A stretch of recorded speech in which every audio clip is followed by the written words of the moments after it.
Hey, welcome everyone to unboxing the Sony WH-1000 XM5, which is a horrible name. You know, for such a large company, you think they just name it something simpler and cooler like XM5, because that is simpler and cooler, but anyway, moving along. So notice that the box is really plain. There's not a lot of information about the headphones and the features, even though there's a lot of features for headphones. It's kind of nuts what Sony has accomplished.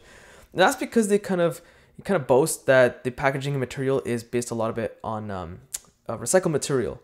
So of course the sacrifice is that it's not as attractive a box. That's fine, I think that's a fair trade-off. But anyway, moving along. So here's just a quick snippet of how to connect quickly. But within this little pamphlet, there's information about 360 reality, audio, which is just a gimmicky thing I think, but we'll find out in the review. Information that is not water resistant at all, and you shouldn't even sweat in these headphones, which is interesting. Can't even sweat is a recommendation from Sony.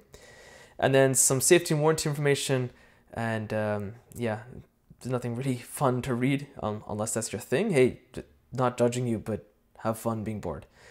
Anyway, so switching over. So here is the hard traveler's case, or hard traveler's pouch, whatever you want to call it.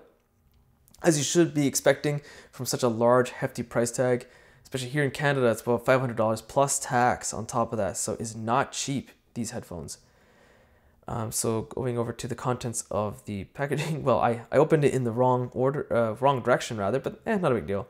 So here they are. Here's the headphones, a completely revised design, really overhauled from the XM3 and XM4 designs. Not that it's a bad thing. It looks a bit more attractive in my opinion, a lot more simplified, minimalistic looking. And looking more into the contents, there's a 3.5mm headphone auxiliary cable, a lengthy one at that it looks like, and a USB-C to USB-A charging cable, but no charging adapter because you're expected to use your own or plug it into a computer. And that's pretty much it. You can find a link to my review in the video description. Also in the video description is a link to my website and social media networks. Subscribe, hit the like button, it does help, and thanks for watching.